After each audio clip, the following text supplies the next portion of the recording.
Hello बच्चों, कैसे हैं आप लोग। उम्मीद है ठीक ठाक होंगे आप लोग और पढ़ाई भी आपकी बेहतर तरीके से चल रही होगी। आइए आज का टॉपिक स्टार्ट करते हैं। आज का टॉपिक हम लोगों का जो है वो महाद्वीपीय विस्थापन के बाद का जो टॉपिक है आपका प्लेट टेक्टोनिक थ्योरी आज हम लोगों की है। ठीक है, जो प्लेटों की गति के संबंध में आज हम लोग देखेंगे। जो सबसे आधिकारिक तौर पे जो एक एथेंटिक न्यूज है कि वर्तमान समय में जो विश्व की जो संरचना है, यानी जो विश्व मैप में हमें दिखता है वो कैसे बना, और उसके लिए जो सबसे अथेंटिक जो स्रोत माने जाते हैं वो प्लेटों की गति माने जाते हैं, जिसे प्लेट टेक्टोनिक थ्योरी के नाम से जाना जाता है। जो टॉपिक आप देख रहे हैं प्लेट विवर्तनिकी सिद्धांत या प्लेट टेक्टोनिक थ्योरी के नाम से जाना जाता है। अब थोड़ा सा इसका मैं आपको समझा दूं। जो बच्चे पुराने वीडियोस देखे हैं वो थोड़ा समझ रहे होंगे, जो नहीं देखे हैं वो थोड़ा जान लें। आपने देखा एफ.बी. टेलर का महाद्वीपीय प्रवाह सिद्धांत कि उन्होंने बताया कि प्रवाह के कारण से, उसके बाद में ज्वारीय बल के कारण से प्रवाह हुआ और प्रवाह के कारण से आज वर्तमान स्वरूप बना। ये तो एफ.बी. टेलर महोदय ने कहा। वैगनर ने देखा आपने, उन्होंने कुछ बातें बताई, गुरुत्व बल भी बताया उन्होंने, ज्वारीय बल के बारे में भी बताया, साथ ही साथ और भी बलों के बारे में चर्चा की उन्होंने। उसके आधार पर उन्होंने बताया कि कैसे पृथ्वी की मतलब जो वर्तमान स्वरूप बना। लेकिन जो सबसे आधिकारिक रूप से जो पुष्टि की गई है, बाकी इसकी डिटेल जानने के लिए आप पिछला वीडियो देख सकते हैं, चाहें तो पिछला वीडियो देख लेंगे तो ये बहुत अच्छा आपको आसानी से समझ में आएगा, और नहीं भी देखेंगे तब भी ये वीडियो समझ में आपको आएगा। लेकिन पुरानी नॉलेज लेना आपके लिए बहुत आवश्यक है। तो अभी जो रिसेंट जो शोधें हैं, जो खोज है, उसके आधार पर क्या है कि जो पृथ्वी है ना, पृथ्वी की जो ऊपर जो महाद्वीप और महासागर हैं वो एक्चुअल में प्रवाह का कारक नहीं है। आप लोगों ने पृथ्वी की आंतरिक संरचना का वीडियो देखा होगा, उसमें आंतरिक संरचना में जो सेकंड वीडियो उसमें है, उसमें पृथ्वी की आंतरिक संरचना हम लोगों ने देखी है। उसमें हमने देखा है पृथ्वी का 3 क्लासिफिकेशन है। भूपर्पटी हम लोगों ने देखी है, फिर उसके बाद मेंटल देखा है, फिर उसके बाद हम लोगों ने क्रोड के बारे में देखा, जैसे कोर या क्रोड कहिए, उसके बारे में देखा। 3 क्लासिफिकेशन उसमें किए गए हैं।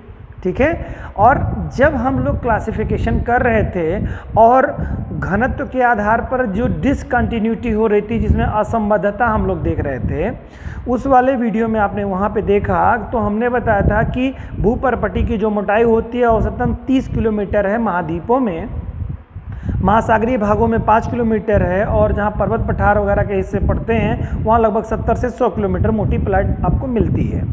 उसके बाद मैंने बताया था कि ये औसतन देखा जाए तो 30 किलोमीटर जो धरातल का जो हिस्सा है वह 30 किलोमीटर भूपर्पटी पे अगर आप देखेंगे कुछ इस संरचना में सेब में, तो 30 किलोमीटर ये मोटी औसत पड़ती है। उसके बाद मैंने बताया था कि 100 किलोमीटर से अगर विस्तार के बारे में बच्चों देखेंगे, उस वीडियो को आप लोग डिटेल में देख लीजिएगा, मैं संक्षेप में आपको बता रहा हूँ संक्षिप्त रूप में, कि पहली जो 30 किलोमीटर की परपटी जो मोटाई होती है भूपर्पटी, उसे कहते हैं। भूपर्पटी को 2 हिस्सों में बांटा गया था, ऊपरी भूपर्पटी, निचली भूपर्पटी।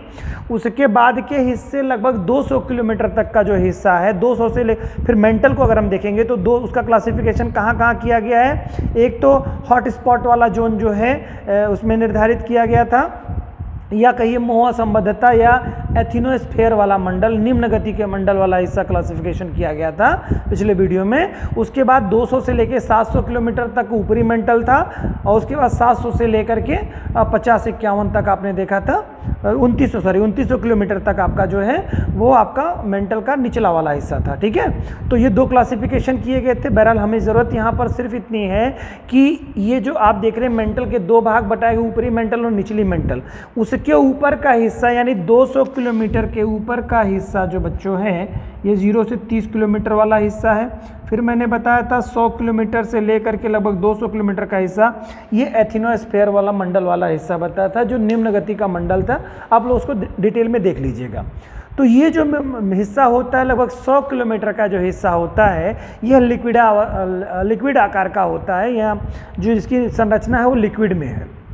और जो प्लेट्स हैं, अब देखिए ये 30 किलोमीटर की क्या हो गई, लगभग ये प्लेट हो गई 30 किलोमीटर की, मतलब ये परपटी हो गई। और परपटी जो जिस प्लेट पर स्थित है बच्चों, वह जो है ये लगभग 100 किलोमीटर की मोटाई होती है। ये जो हमारी जो स्थल खंड हैं ऊपर वाले भूपर्पटी के, लगभग 100 किलोमीटर औसतन, आप समझने के लिए समझिए कि 100 किलोमीटर मोटे होते हैं। और ये जो आपका जो एथिनोस्फेयर मंडल वाला हिस्सा होता है लगभग 100 किलोमीटर गहरा ये भी होता है।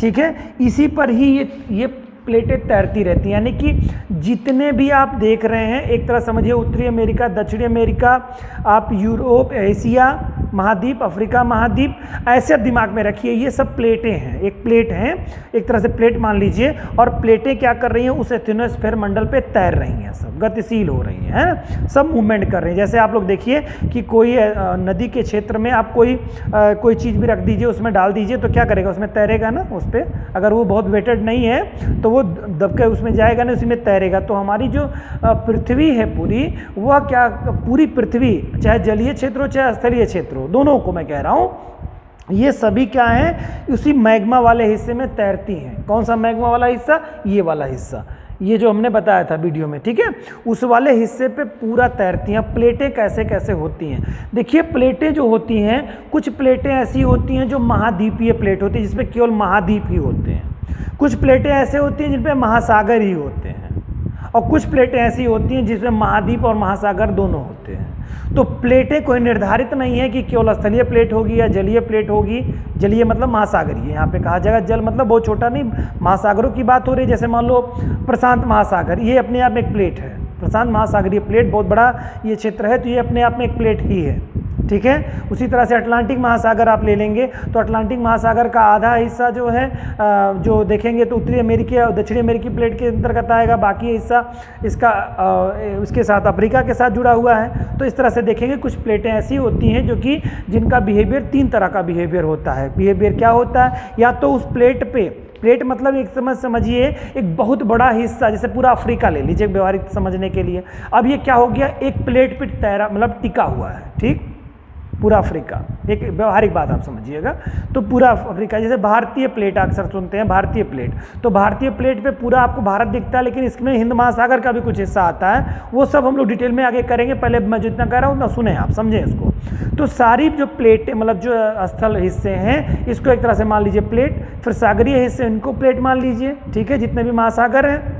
लेकिन इस रूप में नहीं है कि केवल महासागर प्लेट, महाद्वीपीय प्लेट, कुछ प्लेटें ऐसे हैं जिन पे महासागर भी और महाद्वीप भी स्थित हैं, ठीक है। तो इस तरह से मतलब जो है प्लेटों की संरचना है, और यही प्लेटें क्या करती हैं, उस एथिनोस्फीयर मंडल पे, यानी मैग्मा वाले मतलब जो हिस्सा है उस पर तैरती रहती हैं। अब तैरने की इनकी 3 गतियां हैं, तो वो सब हम लोग जानेंगे। इतनी बात आपको समझ में आ गई। अब आइए स्टार्ट करते हैं इसके कॉन्सेप्ट को। इसका कॉन्सेप्ट देखिए कैसे क्या है, इसके बारे में सिद्धांत कब किसने दिया। ये बात हो रही है कि 1962 की बात हो रही है, 1962 की, जब हैरी हेस महोदय ने प्लेट टेक्टोनिक थ्योरी के बारे में विचार अपना दिया था, ठीक है। लेकिन उनके विचार को आधुनिकता वैज्ञानिक व्याख्या जो की थी WJ मॉर्गन महोदय ने, उसकी वैज्ञानिक व्याख्या, हैरी हेस के जो सिद्धांत थे उसकी वैज्ञानिक व्याख्या जो प्रस्तुत की वो WJ मॉर्गन महोदय ने की थी। इसमें क्या है, प्लेटें महाद्वीप एवं महासागर सागरीय स्थलों से मिलकर बनी हैं। यानी कि जो प्लेटें हैं वो मोस्टली प्लेटें, चाहे थोड़ा सा हिस्सा ही हो, मान लो एक मिनट के लिए कोई बड़ा सा हिस्सा आप ऐसे समझ लो, ये पूरा व्हाइट बोर्ड आपका ये एक प्लेट है, ठीक है। अब इसमें आप देख रहे हैं कुछ हिस्से पे आपको लिखा हुआ है और कुछ हिस्सा आपको यहाँ पे भी ब्लैंक था, सादा था, ठीक है। तो लिखे हुए हिस्से को आप महाद्वीप मान लीजिए और गैर लिखे हुए हिस्से को आप क्या मान लीजिए, महासागर मान लीजिए। तो ये एक प्लेट हो गए, ठीक है। ये प्लेट जो हो गई अब किस स्वरूप की हो गई, यानी महाद्वीप भी इसमें है, महासागर भी हैं, और पूरे को अगर हम लिखा हुआ मान लेते हैं तो ये क्या महाद्वीप मान लेते हैं, और लिखे हुए को अगर हम सागर मान लें तो पूरा महासागर इसको मान सकते हैं। तो इसी रूप में पूरे विश्व की प्लेटें 3 स्वरूप की हैं, ठीक है। या तो वो स्थलीय प्लेट है, केवल महाद्वीपीय प्लेट है, या तो महासागरीय प्लेट है, या तो दोनों का मिला हुआ रूप है, ठीक है। नासा ने लगभग करीब में 100 प्लेटों के बारे में बताया है, ठीक है। और उसमें से देखेंगे आप 7 बड़ी प्लेटों के बारे में चर्चा की जाएगी, ठीक है, और उसमें से 20 छोटी प्लेटें मूल रूप से मिली हैं, ठीक है। इसके अलावा बहुत अरबों खरबों की प्लेटें, मतलब कई सैकड़ों की संख्या में बहुत सारी छोटी छोटी प्लेटें हैं, ठीक है। तो देखिए इसमें क्या है, तो मैंने बताया ना कि महाद्वीप और महासागरीय खंड से मिलकर के ये प्लेटें बनी होती हैं, और ये क्या करती हैं, प्लेटें सभी क्या होती हैं, मैंने यही बताया, एथिनोस्फीयर मंडल से दुर्बल मंडल के नाम से भी जाना जाता है, इस पर तैर रही हैं, ठीक है। और किस रूप में तैर रही है, क्षैतिज अवस्था में, ठीक है, क्षैतिज अवस्था में वो ऊर्ध्वाधर अवस्था में नहीं तैर रही हैं, क्षैतिज। तैरना क्या होता है, आप क्षैतिज तैरते हो, ठीक है। तो तैरने की स्थिति जो बने वो प्लेटें तैर रही हैं सब, ठीक है, एथिनोस्फीयर मंडल में। क्लियर, ठीक है। अब इसके बारे में क्या है, इसकी अवस्था, इसकी प्लेटों की जो मोटाई है, जैसे प्लेट के बारे में अगर कहेंगे कि लगभग कितनी मोटी प्लेटें होती हैं, तो लगभग 100 किलोमीटर मोटी प्लेट्स होती हैं। क्लियर, ठीक है। अब नासा ने बताया है, मैंने बताया आपको, नासा ने बताया है लगभग 100 प्लेटें कुल टोटल ढूंढी गई हैं अभी तक, ठीक है, नासा के द्वारा, ठीक है। और जिनमें से 7 बड़ी प्लेटें हैं और 20 छोटी प्लेटें हैं कुल, ठीक है। इतनी बात समझ में आ गई ना। यानी पूरा विश्व हमारा जो है उसके बारे में मैंने बताया, ये सब प्लेट्स पे टिके हुए हैं सारे, चाहे स्थलीय क्षेत्रों चाहे जलीय क्षेत्रों, ठीक है। ये सब तैर रहे हैं। प्लेटों की मोटाई लगभग 100 किलोमीटर है और लगभग सैकड़ों प्लेटें खोजी जा चुकी हैं अभी तक, जिसमें से 7 बड़ी प्लेटें हैं और 20 छोटी प्लेटें महत्वपूर्ण हैं, ठीक है। और इसके अलावा बहुत सारी प्लेटें हैं जो उतनी महत्वपूर्ण नहीं हैं, ठीक है। तो समझ में आई बात। इन प्लेटों के बारे में देखते हैं कौन कौन सी बड़ी प्लेटें, क्योंकि भूकंप जब आता है बच्चों तो आपको सुनाई देता है कि इस वाली प्लेट में ऐसा हो गया था और इस तरह से हुआ, वो इसके नीचे धंस गई या वो उससे दूर चली गई, इस तरह की चीज़। अभी बात हम लोग करेंगे प्लेटों की गति के बारे में। 3 तरह की गतियाँ होती हैं, लेकिन पहले हम लोग समझ लें प्लेटें कौन कौन सी हैं, ठीक है। तो 7 बड़ी प्लेटों के बारे में देखते हैं कौन कौन सी 7 बड़ी प्लेटें हैं। ये विश्व की, आप जान लीजिए। पहला एक तो है अंटार्कटिका वाली प्लेट, जिसमें अंटार्कटिका महाद्वीप पूरी तरह से टिका हुआ है। दक्षिणी ध्रुव का पूरा अंटार्कटिका महाद्वीप जो बर्फीला है, वह एक अपने आप में एक प्लेट खुद ही कंप्लीट प्लेट है, ठीक है। वो एक प्लेट है सबसे बड़ी प्लेटों में। फिर दूसरी प्लेट की बात करेंगे तो उत्तरी अमेरिका। देखिए उत्तरी अमेरिका जो पूरा है, जिसमें आपका मैक्सिको, उत्तरी अमेरिका यानी यूएसए और कनाडा स्थित है आपका, ठीक है। तो ये है आपका बहुत बड़ा प्लेट, उत्तरी अमेरिकी प्लेट है। दूसरा दक्षिणी अमेरिकी प्लेट देख रहे हैं, पूरा दक्षिण अमेरिका के जितने कंट्रीज हैं सब उसमें आ जाते हैं। ब्राज़ील से लेके पेरू, अर्जेंटीना, चिली, ये सब हमारे कंट्री जो हैं ये किस प्लेट पे हैं, दक्षिणी अमेरिकी प्लेट पे हैं। क्लियर। इसके अलावा प्रशांत महासागरीय प्लेट, अभी मैंने बताया था, ये पूरा प्रशांत महासागर एक अपने आप में खुद प्लेट है, ठीक है, महासागरीय प्लेट है। तो पूछेगा, देखो ऐसे एग्जाम में पूछ सकता है कि अंटार्कटिक प्लेट कैसी प्लेट है, मतलब क्या है, महासागरीय प्लेट है या महाद्वीपीय प्लेट है। तो इस पे क्या है, अंटार्कटिका क्या महाद्वीप है ना आपका, तो महाद्वीपीय प्लेट होगी। उत्तरी अमेरिका कैसी प्लेट है, महासागरीय की महाद्वीपीय है, महासागरीय महाद्वीपीय प्लेट है उत्तरी अमेरिका, ठीक है। उसमें महाद्वीप ही आपको ज़्यादातर मात्रा में दिखाई देंगे। और दक्षिण अमेरिका में देख रहे हैं वो भी आपका स्थल पूरा खंड है, तो कैसा महाद्वीपीय प्लेट बिहेवियर है, ऐसे पूछेगा एग्जाम में। फिर प्रशांत महासागरीय प्लेट कैसा है, महाद्वीपीय महासागरीय, तो प्रशांत महासागर महासागर है तो जलीय प्लेट हो गई, महासागरीय प्लेट हो गई। क्लियर। फिर इंडो ऑस्ट्रेलियाई, इंडो ऑस्ट्रेलिया न्यूजीलैंड प्लेट, तो यानी कि जो आपका इंडिया पड़ता है, इंडियन जो प्लेट है यानी हिंद महासागर वाला हिस्सा, फिर ऑस्ट्रेलिया और न्यूजीलैंड वाला हिस्सा जो है ये इंडो ऑस्ट्रेलिया न्यूजीलैंड प्लेट के नाम से जाना जाता है, ठीक है। ये 5वें नंबर की प्लेट है। छठी प्लेट आपकी अफ्रीकी प्लेट है और 7वीं प्लेट यूरेशियाई यानी यूरोप और एशिया से मिल करके जो आपका मध्य एशियाई पूरे कंट्री हैं, और फिर रूस आपका है पूरा और यूरोप आपका है। ये सब क्या है आपके यूरेशियाई प्लेट के अंतर्गत आते हैं। ये तो बड़ी प्लेटें हो गई बच्चों, ठीक है। ये 7 बड़ी प्लेटें हैं, जान लीजिएगा। यूरेशियाई प्लेट कहेगा किस बिहेवियर की हैं बच्चों, तो क्या बताएंगे इसको, ये महाद्वीपीय बिहेवियर की हैं। क्लियर। चलिए आगे देखते हैं, कुछ छोटी प्लेटें हैं इनके बारे में भी देख लेते हैं। कोकोस प्लेट है, तो पूछ लेता है कभी कभी कहाँ पर स्थित है कोकोस प्लेट, तो ये मध्य अमेरिका और प्रशांत महासागरीय प्लेट के बीच में स्थित है।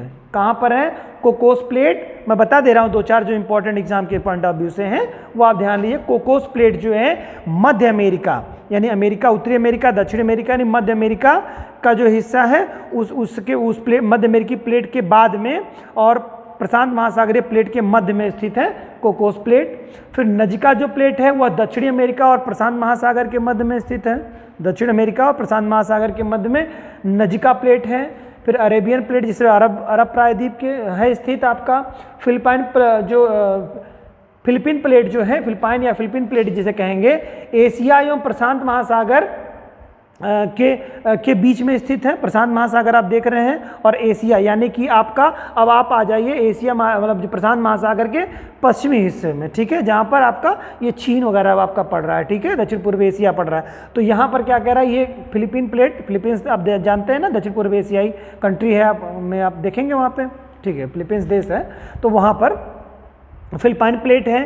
फिर कैरोलिन प्लेट है, ये जो पापुआ न्यू गिनी है, न्यू गिनी के उत्तर में पड़ता है प्लेट, ठीक है, कैरोलिन प्लेट है, और फिर क्या फ्यूजी प्लेट है, ये ऑस्ट्रेलिया के उत्तर पूर्व में पड़ता है। ऑस्ट्रेलिया में देख रहे हैं महाद्वीप, इसके उत्तर पूर्व में पड़ेगा। तो मैं कुछ आपको बता दे रहा हूँ बच्चों, तो ये देख लीजिए। फिर कैरिबियन प्लेट है, फिर स्कोशियाई प्लेट है, तिब्बती प्लेट है, सोमालियाई प्लेट है, नूबियन प्लेट है। ये सब गौड़ प्लेटों की श्रेणी में आपको 10, 11, 12 मैंने इसको बता दिए, जो कि महत्वपूर्ण प्लेटें आपकी हैं। ठीक है, आगे देखिए, किसी प्लेट को महाद्वीप या महासागरीय प्लेट भी कहा जा सकता है। मतलब इसका बिहेवियर के आधार पर कह रहा है कि जैसा स्वरूप होगा, बिहेवियर मतलब यहाँ पे स्वरूप से है, जिससे उसके निर्माण होगा तो उसको कहा जाएगा महाद्वीपीय या महासागरीय प्लेट होगा। तो उसके बारे में बात कर, निर्भर ये करता है कि उस पर, जैसे किसी प्लेट को कैसे निर्धारित करेंगे कि महाद्वीपीय प्लेट है, महासागरीय प्लेट है।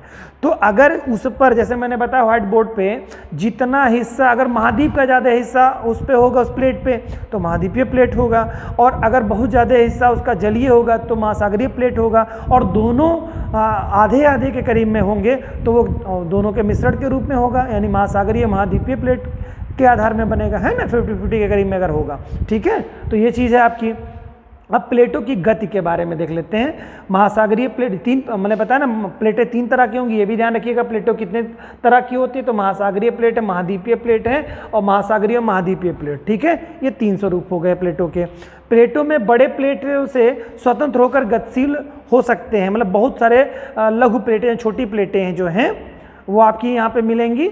लघु प्लेट बड़े प्लेट से स्वतंत्र होकर गतिशील हो सकते हैं, यानी टूट जाएंगे, बड़े प्लेट से टूट जाएंगे। जैसे आप देखेंगे इंडिया जो आपका दिखाई देता है इस समय, उसको क्या बताया जाता है, वेगनर के महाद्वीपीय प्रवाह सिद्धांत में क्या बताया गया था कि जो इंडिया है, भारत है, वो क्या है, पहले अफ्रीका से जुड़ा हुआ था। मेडागास्कर, अफ्रीका और भारत एक साथ जुड़े हुए थे। टूटने के बाद में भारतीय महाद्वीपीय प्लेट का वो विस्थापन हो गया, क्या, उत्तर की तरफ अपना विस्थापित हो गया, और विस्थापित होते होते कहाँ चला गया, जो यूरेशियाई प्लेट था उससे, या एशियाई प्लेट जो था उससे जाकर के टकरा गया, और उसी के टकराव के फलस्वरूप जो है आपका वलित पर्वत का निर्माण हुआ, हिमालय पर्वत का। ठीक है, आज भी देख रहे हैं उसका उत्थान हो रहा।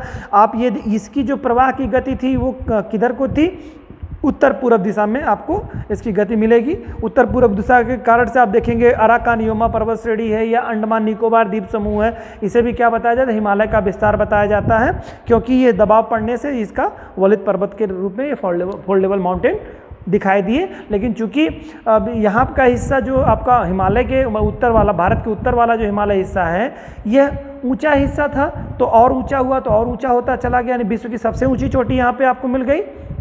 ठीक है, एवरेस्ट सबसे ऊंची चोटी, हिमालय की सबसे ऊंची चोटी है, इसी वलित पर्वत के उदाहरण में आपको मिलती है। लेकिन कुछ ऐसे हिस्से थे जो उतने ऊपर नहीं उठ पाए, जैसे आप अंडमान निकोबार द्वीप समूह देखते हैं, यह भी इसी का ही विस्तार है।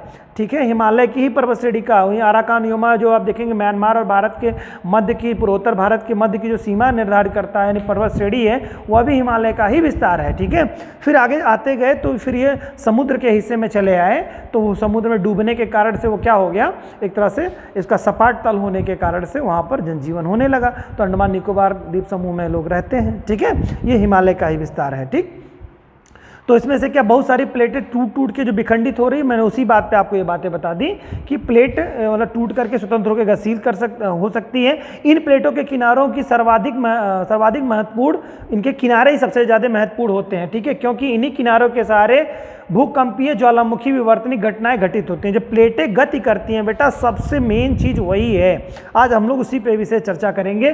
तो प्लेटें जो टूट करके एक दूसरे से विखंडित हो जाती हैं, वो गतिशील होती हैं, किस तरह की गति करती हैं, वो सबसे महत्वपूर्ण है, वही आगे हम लोग देखने जा रहे हैं। कंपीय ज्वालामुखी तथा विवर्तनिक घटनाएं घटित होती हैं, अतः प्लेटों के इन्हीं किनारों का अध्ययन सबसे ज़्यादा महत्वपूर्ण होता है या महत्वपूर्ण है।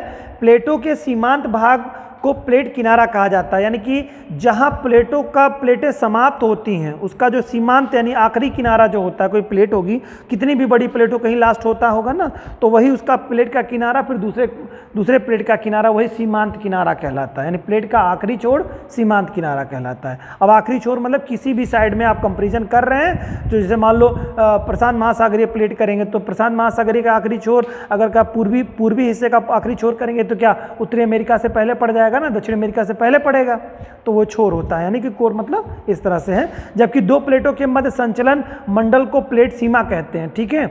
जो मंडलों के जो होंगे प्लेटें जो गतिशील होंगी, संचलन करेंगी, उसके मंडल को प्लेट सीमा के नाम से जाना जाता है। प्लेटों के 3 किनारे होते हैं, ठीक है। कौन कौन से? इसमें से पहला जो है विनाशात्मक प्लेट किनारा। अब मैं बताऊं आपको कि प्लेटों की गतियां 3 तरह की होती हैं।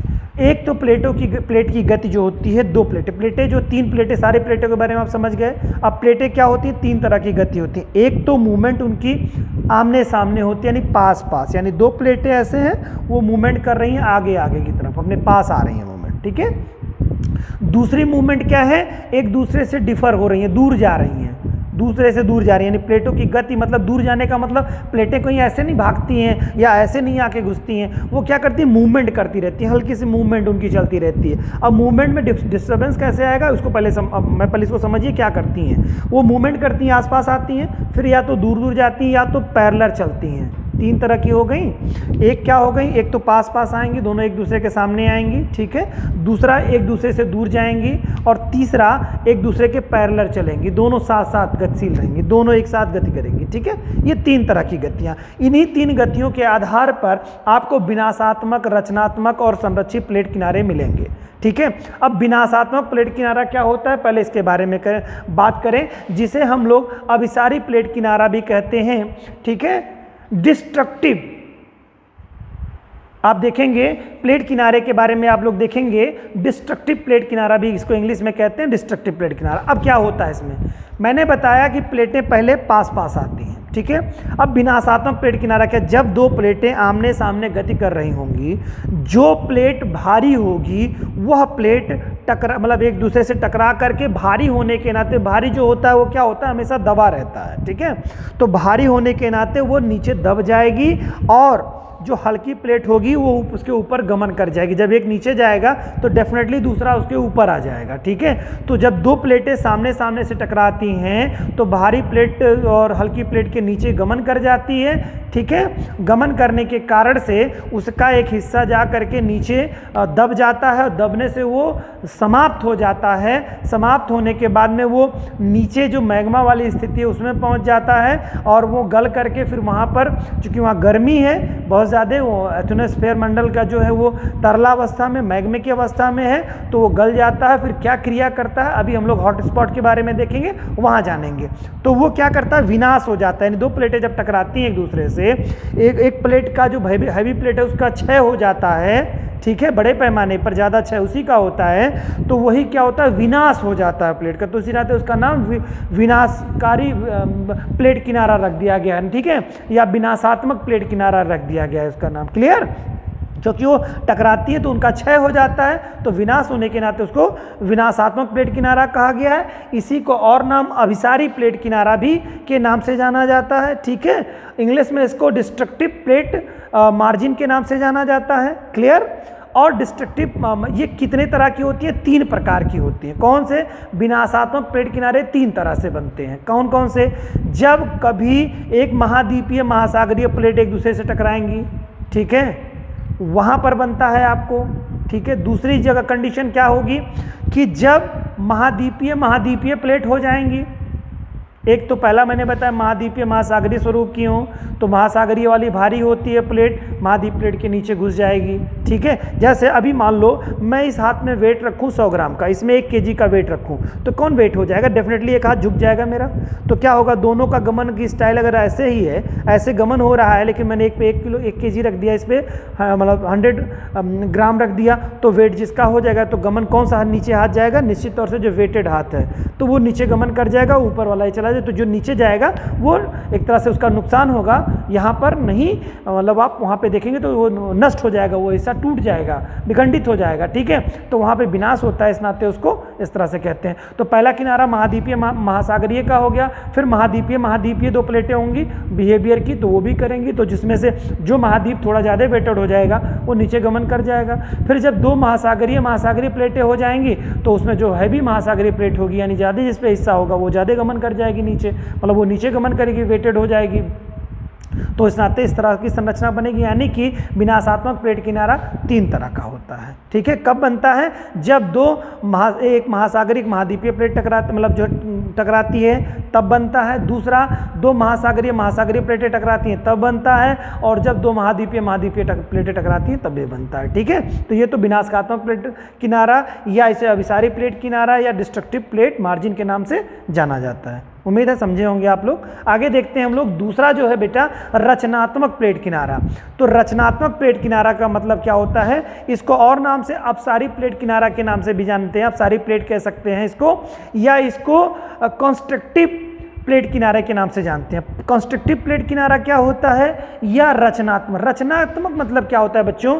जो निर्माण कर दे, रचना कर दे, क्रिएटिविटी कुछ कर दे, ऐसा कुछ क्रिएटिव कुछ संरचना बना दे तो इसे रचनात्मक हो जाएगा। तो नाम से जैसे पता है रचनात्मक प्लेट किनारा। अब होता क्या है, इसमें क्या 2 प्लेटें एक दूसरे से दूर जा रही होती हैं।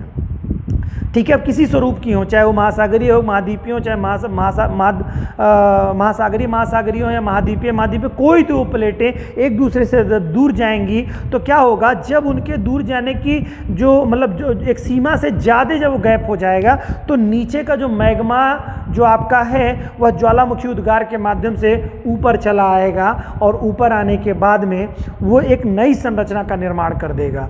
ऊपर आएगा तो क्या होगा? मैग्मा पूरा निकलेगा। निश्चित तौर से जैसे गैप बढ़ जाएगा, देखिए प्लेटें गति करती हैं, ध्यान समझिएगा। जितनी भी प्लेटों के बारे में 3 तरह की प्लेटों की गतियां हैं, ये सारे प्लेट जो हैं ये मूवमेंट कर रहे हैं किस पे? एथिनोस्फेयर मंडल पे। लेकिन इनके जो बीच में जो प्लेटों की, चाहे किसी भी तरह की प्लेटें गति कर रही हो, चाहे वो विनाशात्मक हो, चाहे रचनात्मक हो, चाहे संरक्षी हो, ठीक है, कोई भी गति करे, प्लेटों के मध्य में उतना गैप नहीं हो रहा है जब तक ये घटनाएं नहीं घटित हो रही कि मैग्मा ऊपर आ जाए। यहाँ पर क्या, जब टकरा रही है तब मैग्मा ऊपर आने की गुंजाइश बन रही है। ठीक है, जब दूर जा रही है तब मैग्मा ऊपर आएगा। संरक्षी में तो ऐसा हो ही नहीं पाता, यानी कि एक तरह से कहिए प्लेटें इस रूप में व्यवस्थित हैं कि गैप नहीं है मैग्मा ऊपर आ जाए। ठीक है, मैग्मा के निकलने का गैप नहीं है इसमें। क्लियर? तो ठीक है, तो रचनात्मक में क्या होता है कि डिस्टेंस ज़्यादा बढ़ जाती है तो गैप ज़्यादा हो जाते हैं तो मैग्मा ऊपर निकल आता है। और मैग्मा जब ऊपर निकल आता है तो ठंडा होकर के जो है उस पर निर्माण हो जाता है। ठीक है, ये मोस्टली होता कहाँ पे है? जब एक महासागरीय प्लेट और दूसरा महाद्वीपीय प्लेट या महासागरीय प्लेटों के किनारों पर ये ज़्यादा देखने को मिलेगा। और इसका सबसे अच्छा उदाहरण आपको मिलता है अटलांटिक महासागर में। देखेंगे अटलांटिक महासागर कटक देखेंगे तो ये क्या होता है कि आप अटलांटिक महासागर के मिड में जाएंगे, बीचों बीच में देखेंगे तो एक अटलांटिक महासागरीय कटक आपको मिलेगा जो विश्व का सबसे बड़ा कटक है। उसमें क्या होता है कि एक तो आपका अफ्रीकी प्लेट और उसके ऊपर अगर जाएंगे तो यूरोपीय प्लेट या यूरोप प्लस एशियाई प्लेट जो है वो वाला, और इधर उत्तरी अमेरिकी दक्षिणी अमेरिकी प्लेट है। इनके बीच का मार्जिन का हिस्सा ये अटलांटिक महासागर के बीच में मिलते हैं, इनके किनारे। तो इसके कारण से इन दोनों प्लेटों में जब डिस्टर्बेंस हुआ तो वो बहुत बड़ा मैग्मा, बहुत बड़ी मात्रा में मैग्मा, देखेंगे आप कई हज़ार किलोमीटर की डिस्टेंस में है वो मैग्मा ऊपर आ गया। लेकिन जलीय क्षेत्र होने के नाते मैग्मा क्या, जैसे बाहर निकला तो सागरी क्षेत्र था तो सागर ने उसको क्या ठंडा कर दिया। तो वहाँ पर इंटरनल पर्वत का निर्माण हो गया है जो बहुत ही ऊँचा पर्वत है। ठीक है, वो पूरे लगभग करीब में पूरे अटलांटिक महासागर के बीचों बीच में है वो। ठीक है, तो ये जो निर्माण कर दिया तो क्या एक रचना हो गई ना, एक तरह से कहिए एक संरचना का निर्माण हो गया। तो यही रचनात्मक प्लेट किनारा। रचनात्मक प्लेट किनारों में क्या देखा आपने कि रचना हो जाती है किसी चीज़ की, यानी कि समुद्र के अंदर एक पर्वत का निर्माण हो गया। इसी को एक कटक, समुद्री पर्वत को कटक के नाम से जाना जाता है। ठीक है, स्थल पे पर्वत को पर्वत कहा जाता है लेकिन समुद्री पर्वत को कटक कहा जाता है। ठीक है, क्योंकि समुद्र में पर्वत कैसे आएंगे, जब भी पर्वत आएंगे तो डेफिनेटली यही कारक होगा समुद्र के अंदर पर्वत आने का, और दूसरा कोई कारक नहीं हो सकता है। ठीक है, तो ये चीज़ होगी। तो ये रचनात्मक प्लेट किनारा समझ गए, यानी रचना हो जाती है, यानी नए निर्माण हो जाता है। यहाँ पर पहले विनाशात्मक यानी प्लेट खत्म हो जाएगा, एक हिस्सा जो टकराएंगे समाप्त हो जाएगा। ठीक है, ये चीज़ें हो गई। और तीसरा जो आपका होता है वह संरक्षित प्लेट किनारा होता है। ठीक है, कंजर्वेटिव प्लेट मार्जिन जिसे कहते हैं, इसे शियर सीमा के नाम से भी जाना जाता है, क्योंकि शियर महोदय ने ही इसके बारे में खोज की थी। इसमें क्या होता है कि दो प्लेटें एक दूसरे के समानांतर होती हैं, इसमें ना तो विनाश होता है ना ही निर्माण होता है, ये गतिशील अपनी बनी रहती है, यानी सामान्य स्थिति में हमेशा बनी रहती है। इससे ना तो नुकसान होता है, जैसे ना तो इसका विनाश होता है किसी प्लेट का और ना ही किसी नए प्लेट का निर्माण होता है, तो ये सामान्य स्थिति बनी रहती है। ऐसी स्थिति देखने के लिए अगर आप जाएंगे तो सन एंड्रियास की खाड़ी जो कि कैलिफोर्निया में पड़ते ही उत्तरी अमेरिका के आप देखेंगे पश्चिमी तट पे आपके हिस्से में मिलेगा, तो वहाँ पर इसका संरक्षित प्लेट किनारे का उदाहरण मिलेगा। और इसमें भी आप लोग देखेंगे तो रचनात्मक प्लेट किनारे का जो सबसे अच्छा उदाहरण मैंने अभी आपको बताया वो अटलांटिक महासागर का मध्य अटलांटिक महासागर कटक है, ये इसका सबसे बेहतर उदाहरण आपको मिलेगा। उम्मीद है आप लोग समझे होंगे प्लेटों की गति के बारे में। ठीक है, आइए कुछ और जानते हैं, ये प्लेटें गतियाँ क्यों करती हैं, एक्चुअल में प्लेटों की गति होनी क्यों चाहिए, होती क्यों है, ये बड़ा दिलचस्प है। प्लेटों की गति के बेटा दो कारण हैं, दो कारक हैं प्लेटों की गति के। एक तो पृथ्वी की गति, पृथ्वी क्या करती है, पश्चिम से पूरब की दिशा में घूमती है, और पृथ्वी में अगर देखेंगे पृथ्वी का जो सबसे ज़्यादा अगर व्यास देखेंगे तो भूमध्य रेखा पे पृथ्वी का सबसे ज़्यादा व्यास है। ठीक है, इसके बाद भूमध्य रेखा से चाहे उत्तरी ध्रुव की तरफ या दक्षिणी ध्रुव की तरफ आप जाएंगे तो क्या हो जाएगा, आप इसके व्यास को देखेंगे तो डेफिनेटली क्या हो जाएगा कि ये हिस्सा जो पृथ्वी का है आपका दिखाई देगा इसमें, ये पृथ्वी का ये हिस्सा देखें आप, ये मिड का हिस्सा है, भूमध्य रेखीय क्षेत्र जिसे कहते हैं, आप बीचों बीच से आप देखेंगे ये भूमध्य रेखीय क्षेत्र होगा। इसके बाद देखेंगे ध्रुवीय क्षेत्र है। अगर हम यहाँ से इधर को जाएँ यानी किसी भी पोल की तरफ जाएँ, चाहे नॉर्थ या साउथ पोल की तरफ, तो उसका क्या हो जाएगा, व्यास घटता जाएगा। ठीक है, व्यास घटता जाएगा। और पृथ्वी क्या करती है, अपने अक्ष पर घूर्णन गति करती है, 24 घंटे में एक चक्कर लगा लेती है। ठीक है, परिभ्रमण गति करती है, एक 24 घंटे में एक चक्कर लगा लेती है। तो इसमें सबसे ज़्यादा तेज कौन सा हिस्सा इसका मूवमेंट करेगा बच्चों, सबसे तेज कौन सा हिस्सा घूमेगा, निश्चित तौर से इसमें से भूमध्य रेखीय क्षेत्र के हिस्से सबसे तेज गति करेंगे। ठीक है, सबसे तेज गति कौन करेगा, भूमध्य रेखीय क्षेत्र वाला हिस्सा गति करेगा। फिर उसके बाद में धीरे धीरे ध्रुवों की तरफ जाएंगे, वो हिस्से आपके मतलब कम गतिशील होते चले जाएंगे। ठीक है, तो होता क्या है, इस गति के कारण से क्या होता है, एक बल जन्म लेता है। ठीक है, एक बल उत्पन्न होता है जिसे सेंट्रीफ्यूगल फोर्स के नाम से जाना जाता है, जिसे केंद्राप्रसारी बल के नाम से जाना जाता है। हिंदी में अगर उसे कहेंगे तो केंद्राप्रसारी बल आपके नाम से जाना जाएगा, इसको केंद्राप्रसारी बल या सेंट्रीफ्यूगल फोर्स के नाम से इसको जाना जाता है। ठीक, किसके नाम से, सेंट्रीफ्यूगल फोर्स के नाम से जाना है। अब होता क्या है, सेंट्रीफ्यूगल फोर्स मतलब जो है पृथ्वी पर सबसे ज़्यादा कहाँ पे होगी, जिसकी गति, जिस हिस्से की गति सबसे तेज होगी वो वहाँ पर सेंट्रीफ्यूगल फोर्स सबसे ज़्यादा काम करेगी। यानी भूमध्य रेखा के पास, भूमध्य रेखा के आसपास का जो है सेंट्रीफ्यूगल फोर्स सबसे ज़्यादा मान सबसे ज़्यादा होता है, और ध्रुवों की तरफ जो है जाने पर सेंट्रीफ्यूगल फोर्स का मान लगभग खत्म मतलब कम होता चला जाता है। जब भी आप पोल की तरफ बढ़ेंगे, किसी चाहे नॉर्थ या साउथ पोल की तरफ, तो सेंट्रीफ्यूगल फोर्स यानी केंद्राप्रसारी बल का मान घटता रहता है। उससे क्या होता है कि कोई भी चीज़ ध्रुवों से क्या होगी, वह गतिशील होकर के किधर की तरफ आएगी, भूमध्य रेखा की तरफ अग्रसर होती चली जाएगी। क्या समझ में आ रहा है आपको बात, कि कोई भी कहीं पे है तो भूमध्य रेखा की तरफ वो अट्रैक्ट होती चली जाएगी, सेंट्रीफ्यूगल फोर्स क्योंकि वहाँ पे सबसे ज़्यादा है। क्लियर। दूसरी चीज़ है कि अगर किसी मतलब जो प्लेट का, यहाँ बात हो रही है प्लेटों की, कोई प्लेट अगर किसी ऐसे हिस्से में यानी पोल के हिस्से में है तो धीरे धीरे धीरे धीरे धीरे धीरे धीरे गतिशील होते हुए वो ध्रुवों की तरफ, भूमध्य रेखा की तरफ आ जाएगी। लेकिन अगर प्लेट का विस्तार देशांतरों के आधार पर है, मतलब देशांतरों का मतलब यानी कि वो सीधे सीधे लंबे ग्लोब में यानी इस शेप में है, इस शेप का मतलब मेरे है, जैसे आप देखिए इसमें आप देख रहे हैं उत्तरी अमेरिका, दक्षिणी अमेरिका। अब इसमें से देखेंगे अगर मान लो हम दक्षिणी अमेरिका की बात करें तो सबसे ज़्यादा विस्तार इसका किधर से है, इधर से लेके यहाँ तक ये लंबा विस्तार है, ये विस्तार इसका कम है। ठीक है, ये देशांतरीय विस्तार इसका कम है, अक्षांशीय विस्तार इसका ज़्यादा है। सॉरी, आप देखेंगे ये रेखाएं आती है, क्या देशांतर होता है ना, तो देशांतरीय विस्तार कम है इसमें से। अक्षांशीय विस्तार आप देखेंगे अक्षांशों में, अक्षांश ये आपका ये अक्षांश होता है, ऊपर से जब जाएंगे ये अक्षांश होता है, ये रेखाएं अक्षांशीय रेखाएं होती हैं। ठीक है, और ये रेखाएं जो होती हैं वो देशांतरीय रेखाएं होती हैं, तो इसका देशांतरीय विस्तार कम है। ठीक है, इसी देशांतर के मध्य में है, और अक्षांशीय विस्तार इसका ज़्यादा है। तो इसमें क्या होता है कि अगर कोई महाद्वीप या कोई प्लेट ठीक है, जिसका विस्तार मतलब एक सीमित देशांतरीय विस्तार में है और वो अक्षांशीय विस्तार उसका बहुत ज़्यादा है, तो वह ध्रुवों की तरफ ना, जैसे उत्तरी अमेरिका दक्षिणी अमेरिका लगभग देखिए लगा हुआ है, इसकी प्लेटों को अगर देखेंगे तो पूरी प्लेट लगी हुई है, तो ये कहाँ फिर गतिशील करेगी, ये पोल की तरफ तो जाएगी नहीं, इसका जो विस्थापन होगा वो पश्चिम की तरफ होगा, यानी किधर, जब पृथ्वी चलेगी पश्चिम से पूरब की तरफ तो उसके पीछे छूटता चला जाएगा, नहीं पश्चिम की तरफ, यानी कि उत्तरी अमेरिका और दक्षिणी अमेरिका के बारे में अगर हम देखेंगे तो ये भूमध्य रेखा की तरफ नहीं गतिशील है, ये किधर को गतिशील है, ये अपने पीछे के गतिशील यानी पश्चिम की तरफ गतिशील है ये, ठीक है। तो इतनी बात आपको मालूम होनी चाहिए। किस कारण, एक तो ये कारण हो गया कि जिससे प्लेटों की गति, तो सारी प्लेटें क्या करेंगी, तो गतिशील होने का कारण आपने समझ लिया, क्योंकि सेंट्रीफ्यूगल फोर्स भी एक कारक है जिससे कि प्लेटों में गति होती है, ठीक है। प्लेटें क्यों गति करती है, यहाँ पे हम लोग पढ़ के आ रहे हैं बच्चों, देखिएगा प्लेटों की गति के कारण पढ़ रहे हैं। तो एक कारक में आप लोगों ने देखा क्या है, सेंट्रीफ्यूगल फोर्स, केंद्रापसारी बल इसका कारक है, या पृथ्वी की घूर्णन गति कह सकते हैं उसको आसान शब्दों में अगर हमें समझना हो, ठीक है। तो ये कार्य ये हो गया, ठीक है। दूसरा जो सबसे महत्वपूर्ण कारण होता है बच्चों, वो हॉट स्पॉट होता है। हॉट स्पॉट क्या होता है, अब जो पृथ्वी के अंदर का जो हिस्सा है, ठीक है, अब पृथ्वी के अंदर का जो हिस्सा है यानी मैग्मे वाला जो हिस्सा है, मैग्मा, ठीक है।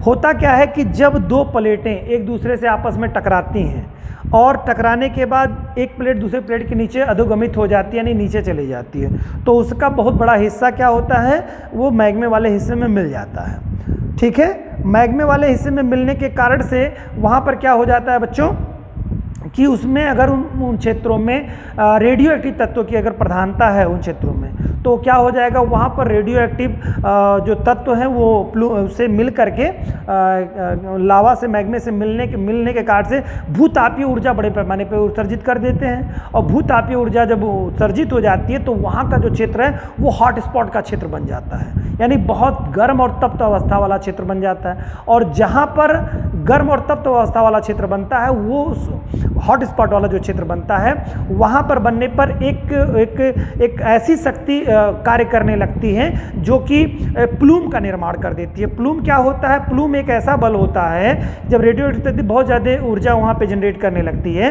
तो प्लूम वहाँ पे निर्माण हो जाता है, जिसमें वो पूरी जो ऊर्जा है वो ऊपर निकलने की कोशिश में लगी रहती है पृथ्वी को तोड़ करके। तो प्लूम क्या करता है, एक तरह से कहिए राउंड शेप में ऐसे संरचना बनाता हुआ वो पृथ्वी के मतलब जो प्लेट का निचला हिस्सा उसको ड्रिल करता हुआ ऊपर निकलने का भरसक प्रयास करता है। क्या समझ रहे हैं आप, यही बात है। तो उसमें क्या होता है कि अब इसको और भी आसान शब्दों में अगर समझना चाहते हैं तो इसको आप समझिए कि जो मैग्मे वाला हिस्सा हमारा है, यानी कि एक लावा वाला हिस्सा है, कभी कभी धरातल के अंदर रेडियो एक्टिव तत्वों की अधिकता मिलती है कुछ क्षेत्रों में।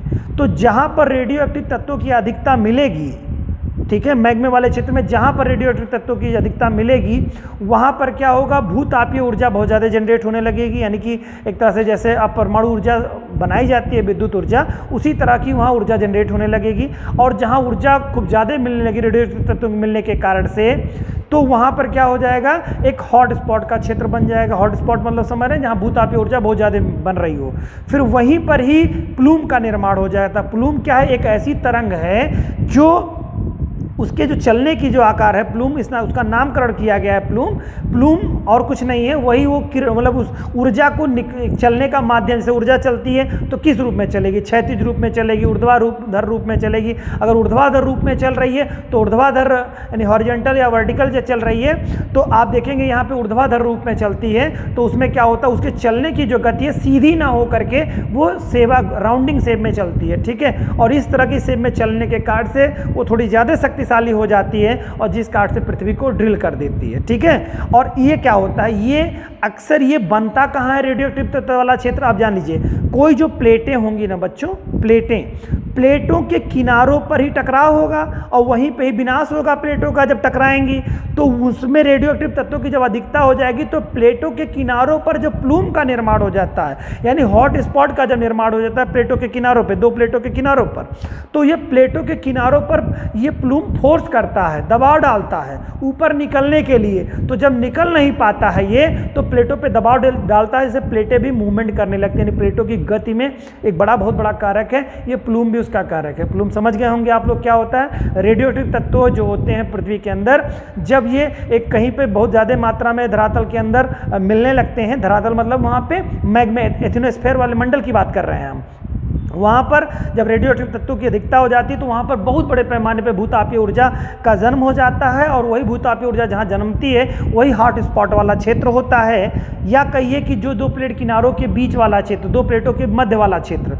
होता है। ठीक है, तो वहाँ पर क्या होता है कि मतलब जो है बहुत ज़्यादा जो भूतापीय ऊर्जा होती है, तो भूतापीय ऊर्जा ऊपर निकलने के प्रयास में लगी होती है, और वो जो निकलती है उसकी जो संरचना होती है और राउंड शेप में करते हुए ऊपर प्रेशर डालती है, तो ऊपर निकलती है, तो प्लेटों के किनारों पे दबाव डालते हैं, इसे प्लेट मूवमेंट करते हैं। समझ गए होंगे आप लोग, ये आपका हॉट स्पॉट वाला क्षेत्र हो गया। ठीक है, इससे क्या करते हैं, ये गति करते हैं। ठीक है, और ये जो पूरे प्लेटें हैं इनकी गतियों से संदर्भित भी क्वेश्चन एग्जाम में आपको पूछा है कि प्लेटें जो महासागरीय प्लेट है या महाद्वीपीय प्लेट है, इनकी गति क्या होती है, कैसे चलते हैं, ये कितने किलोमीटर प्रति सेकंड की गति से ये चलते हैं। ठीक है, तो ये कितना समय लगता है, तो एक वर्ष में अगर कोई महाद्वीपीय प्लेट है बच्चों, तो इसकी औसत गति होगी 2 सेंटीमीटर प्रति वर्ष, यानी कहीं पर है उससे एक वर्ष में 2 सेंटीमीटर वो विस्थापित हो जाएगी। पूरी प्लेट 2 सेंटीमीटर एक वर्ष में विस्थापित हो जाएगी। कौन सी, महाद्वीपीय प्लेट।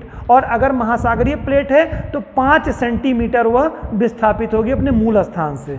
क्या होगी, अगर महासागरीय प्लेट है तो 5 सेंटीमीटर। ध्यान रखिए, तो पूछता है एग्जाम में कि कौन सी प्लेटों की गति ज़्यादा तेज होती है, महाद्वीपीय की महासागरीय प्लेट की, तो किसकी होगी बच्चों, महासागरीय प्लेट की गति तेज होगी अपेक्षितया महाद्वीपीय प्लेट के। ठीक है, इसके अलावा देखेंगे जो पूछता है एग्जाम में सर्वाधिक तेज गति से चलने वाली कौन सी प्लेट है मतलब विश्व में, तो आप जान लीजिए ग्रीनलैंड प्लेट जो है, ग्रीनलैंड प्लेट। ठीक है, ये जो सबसे तेज चलती है, यह 20 सेंटीमीटर प्रति वर्ष की गति से जो है विस्थापित होती जा रही है, 20 सेंटीमीटर प्रति वर्ष की गति से। ठीक है, बाकी क्या थी, 2 या 5। ठीक है, ये सबसे ज़्यादा तेज चल रही है, उत्तर पश्चिम की ओर प्रभावित होती हुई आगे बढ़ जा रही है। और भारतीय प्लेट जब गोंडवाना लैंड से, देखिए गोंडवाना लैंड से जब भारतीय प्लेट विखंडित हुई थी, तब इसके चलने की गति बहुत तेज़ थी, वह लगभग करीब में 12 सेंटीमीटर प्रति वर्ष की गति से गतिशील हो रही थी। लेकिन ये जब से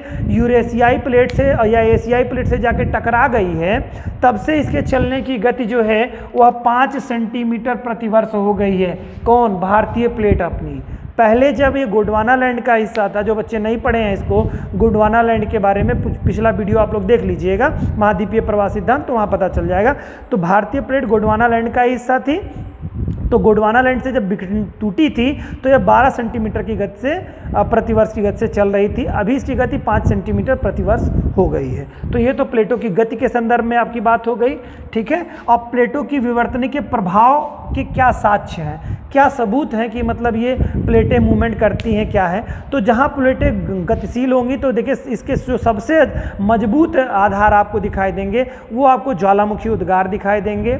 उसके अलावा भूकंप आपके इन क्षेत्रों में बड़े पैमाने पे मिलेगा जहाँ प्लेटों के किनारे मिलते हैं। द्वीपीय चापों का निर्माण होगा। ये सब इसके बड़े महत्वपूर्ण उदाहरण हैं, प्रभाव हैं। यानी कि जहाँ पर प्लेटों के दो प्लेटें मिलेंगी या दो प्लेटें एक दूसरे से दूर जाएंगी या एक दूसरे से टकराएंगी तो वहाँ ज्वालामुखी उत्पन्न होगा, भूकंप आएंगे। समुद्री नितल में क्या होगा, प्रसरण हो जाएगा, या तो समुद्री तल फैल जाएगा या तो समुद्री तल संकुचित होकर उठ जाएगा, यानी उठाव हो जाएगा।